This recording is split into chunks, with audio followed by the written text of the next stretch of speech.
Kayo po ba mga bossing ko ay napapansin po ninyo na napakasipag ninyong tao pero parang sa walat-wala ang inyong kasipagan. Lubog ka pa rin sa pagkakautang at ikaw po ay lagi na lamang walang pera. Ngayon po mga bossing, ganito po inyo pong gagawin. Bukod sa sipag at tiyaga, pananalig sa mahal na Panginoon, sabayan nyo ng ganitong mga pamamaraan. Ito po mga bossing ko, humarap ka ng 6:30 or kaya alas 7 sa silangan tuwing umaga mga bossing at matatapos ang ating paggawa ng pampaswerte at pagbibilad hanggang alas 8 ng umaga. Kumuha po kayo mga bossing ko ng cinnamon powder. Ang cinnamon powder mga bossing ko or ang cinnamon ay isa sa mga pinaka-powerful na panghatak ng swerte. Ito po ay for happiness, for love, for success, prosperity, abundance, and protection mga bossing. Kung ikaw po ay parang feeling po ninyo kayo po ay paborito ng kamalasan, na napakasipag naman po ninyo pero lagi na lang kayo walang pera. Aba, malaking katanungan nga po yan. Kaya ganito po inyo pong gagawin. Ito po yung ating cinnamon at ito yung ating barya.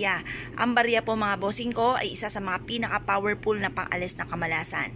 Para mabilis gumulong ang magandang kapalaran, mabilis tayong umasenso or magtagumpay sa buhay, gamitan natin ito ng barya. Ang silver ay nagtataboy ng malas mga bossing. Hugasan muna natin ang ating barya at ito ibilad natin sa sinag ng araw sa umaga. At pagkatapos ay pagsamahin po natin itong ating cinnamon at ganoon din po yung ating barya mga bossing. At pagkatapos ito, mag-wish ka ng mula sa inyo pong puso na nakaharap ka sa may silangan.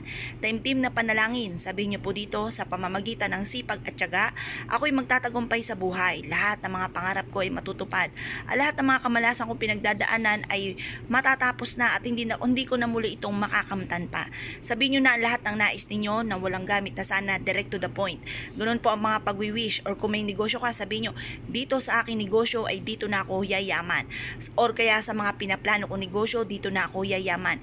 Pwede rin po dito kung halimbawa kung ano po yung nagpapalungkot po sa inyo. Halimbawa, kayo po ay may karamdaman, away-away ang pamilya, ganun din po na ang inyo pong karelasyon ay may mga tuksong hindi maiwasan.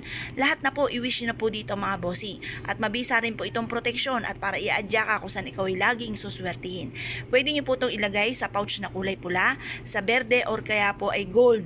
Pwede rin naman gumawa kayo ng unton at ito po'y bitbitin or dalhin kahit saan kayo magtungo.